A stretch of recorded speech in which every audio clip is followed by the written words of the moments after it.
Olá, shalom, shalom, boker tov, muito bom dia, More Malachi Ben Israel, aqui de nossa sinagoga Anussim, Brasil. Estamos aqui na manhã deste que é o primeiro dia da semana, hoje pelo calendário gregoriano, dia 26 do mês de novembro do ano de 2023 e dia 13 do mês de Kislev, do ano de 5784 do calendário judaico.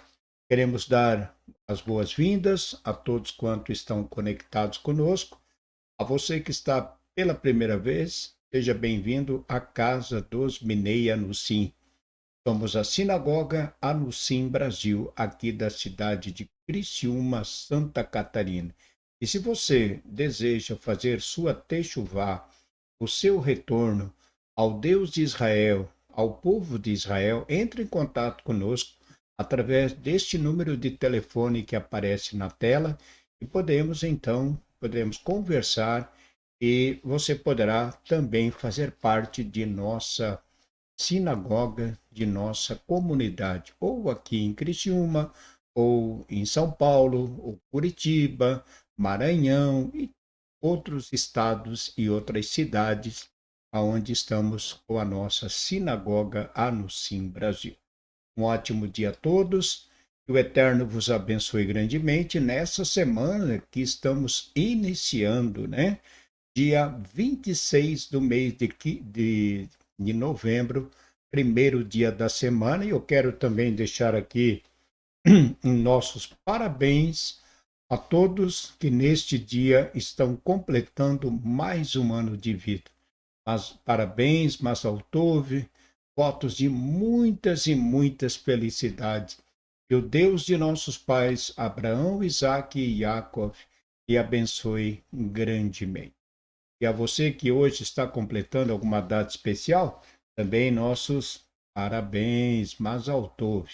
Vamos então à leitura da Paraxá que estaremos estudando esta semana, que é a oitava porção de nossa bendita Torá, que é a Paraxá Vaisla. Paraxá Vaisla. Hoje a primeira leitura da Paraxá Vaisla, o segundo ciclo deste ano de 5784 está no capítulo de número 32 de Bereshit, Gênesis, capítulo 32, do verso 4 até o passuque de número 13. Vamos então à leitura. Baru atah Adonai Eloheinu melech haolam asher bahar banu mikol ha'amim venatam lanu et torato Baru atah Adonai noten hatorá. E assim nos diz nossa bendita Torá. E enviou Jacó, mensageiros à sua frente, a Esav, seu irmão, à terra de Seir, ao campo de Edom, e ordenou-lhes, dizendo: Assim direis a meu senhor a Esav: Assim falou teu servo Jacó: Com Labão morei, e demorei-me até agora, e tive bois e jumentos, ovelhas e servos e serva, e mandei anunciar a meu senhor, a fim de conseguir graças a teus olhos.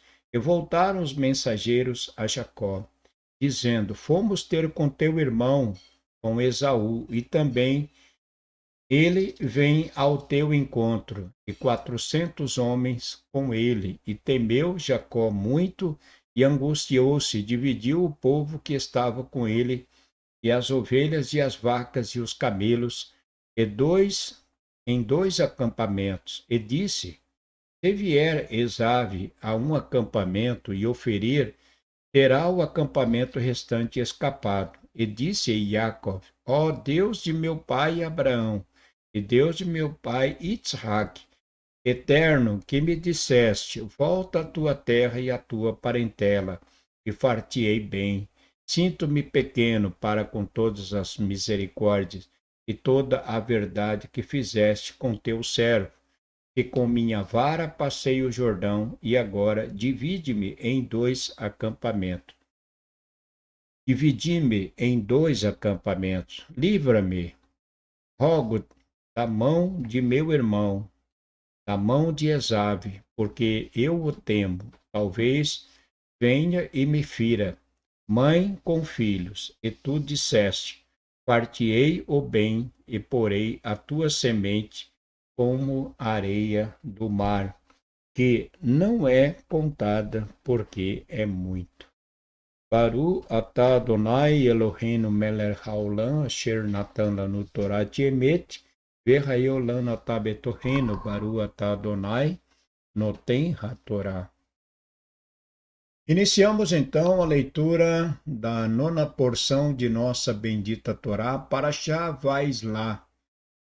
Parashá Vaishlá, ela começa falando do retorno de Jacó depois de viver por muitos anos em Harã, na terra de seus parentes e também na terra de seu sogro, né?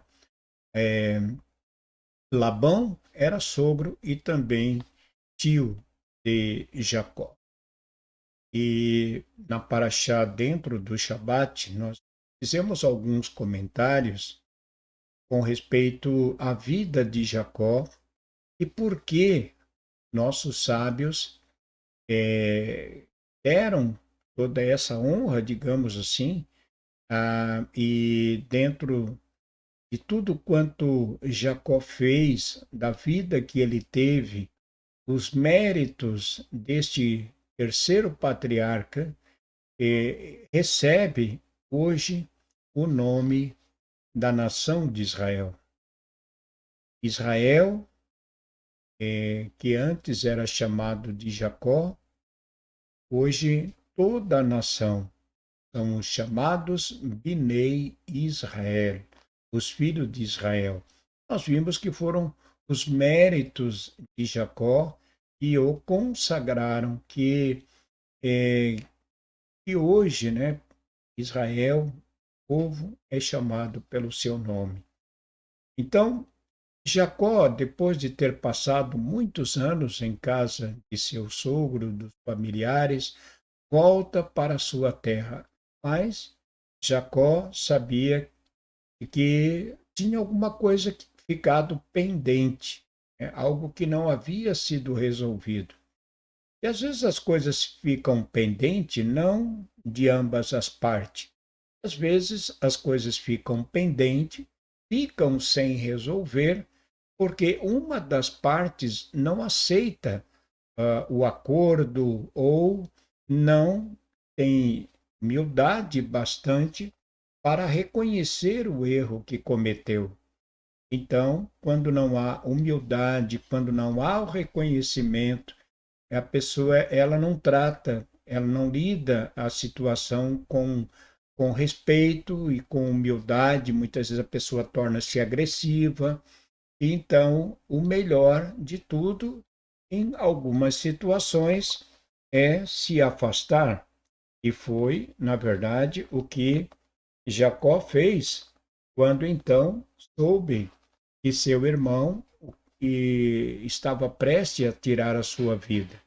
Então não houve nenhum tipo de acordo, de negociação, de conversa, e Jacó então deixou para trás uma pendência e, mesmo passado mais de 20 anos, Jacó ainda lembrava que teria que encarar essa situação no retorno para sua casa. Então, toda essa preocupação de fato não era em vão, porque Esaú havia prometido que tiraria a vida de Jacó. Então, o que Jacó faz? Jacó busca uma reconciliação, ou, como diz no ditado, né? Jacó enviou ali os presentes para ver como seu irmão ia reagir. Então, Jacó primeiro enviou os mensageiros para saber, conversar com ele, e voltaram então os mensageiros trazendo uma notícia que deixou Jacó muito mais preocupado, né? E Jacó, então, tem a resposta dos mensageiros, a sua primeira tentativa de acordo, de paz, e a resposta foi que seu irmão Esaú estava vindo com mais de 400 homens ao seu encontro. Então, ele realmente tinha motivo para se preocupar, porque enquanto Esaú tinha homens de guerra, Jacó tinha apenas filhos que estudavam Torá, não eram homens de guerra, né?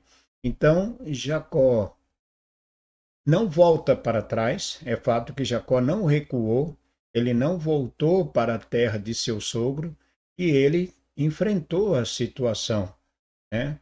Mesmo sendo seu irmão, estando na condição de um inimigo, mas ele enfrentou a situação e da primeira vez não teve resultado, então partiu para uma segunda, digamos, buscou uma segunda alternativa, né, para acerto e de paz com seu irmão. E dessa vez, então, ele enviou alguns presentes, né, que foram levados para seu irmão Esaú. Então, Jacó começa com com seu presente dado a seu irmão, dizendo que ele tinha se tornado um homem muito rico e que Deus o havia abençoado. Então, Jacó, mesmo, o que é muito interessante na lição de hoje, na leitura de hoje, é que, mesmo sendo Jacó um homem com muitos méritos e com um homem, um grande sábio, um grande tzadik, ele realmente era ciente dos méritos que ele tinha. Mesmo assim, Jacó ora a Deus e pede para que Hashem o proteja. Então, ele precisou realmente, fez a sua oração, a sua prece, pedindo para que Hashem o guardasse, o livrasse, né? Então, por meio de seus méritos e de seus atos de justiça, ele creu que seriam o bastante para merecer, tudo o que ele havia feito. Ele tinha, digamos, crédito perante o Eterno e era merecedor do Eterno, da sua proteção e do livramento dele e também de toda a sua família. Então, o exemplo de Jacó é sempre que realmente sempre que pedimos algo ao Eterno, nós também devemos pedir pela sua bondade e pela sua misericórdia. Então, mas somente a ação às vezes não traz resultado. Às vezes somente orar também não traz resultado. Então tem que haver a ação, a oração, né? A confiança em Deus. Mas algo muito interessante que Jacó fez aqui foi a preocupação dele com a sua família. E isso é uma marca, né, do nosso povo. É diferente de muitos povos. Isso nós temos presenciado na guerra, nessas lutas de Israel contra esses grupos terroristas. Então, enquanto esses grupos terroristas usam o seu próprio povo como escudo, né, Israel sempre procura proteger seu povo, as mulheres, as crianças. Então, Jacó, sabendo que seu irmão vinha ao seu encontro, ele tratou de separar os filhos, as esposas, e ele pensou, ele criou uma estratégia, né? Ele pensou, se ele atacar um grupo, o outro sobrevive. Então, ele fez tudo o que era necessário dentro daquilo como ser humano, criou toda uma estratégia aquele momento que poderia causar uma grande guerra, mas sempre pensando no bem-estar dos seus filhos e da sua esposa. Então isso continua, né, Baruch Hashem, por isso a gente vê que os nossos soldados, o nosso povo, ele age sempre em proteção dos seus. Jamais Israel vai colocar uma criança, vai colocar uma pessoa como escudo humano, mas é isso que a gente vê na mão do lado dos nossos, né? Então é isso. Vamos seguindo aí com a nossa leitura da Paraxá, de cada dia, uma aliá, e ficamos por aqui na leitura de hoje. Que Hashem vos abençoe grandemente, desejando aí a todos um ótimo dia, uma ótima semana. Que Hashem vos abençoe e vos guarde, vos livre de todo mal e de todo perigo. Uma ótima semana. Fique com Deus. Shalom, shalom e Shavuot Tov. Fique com Deus.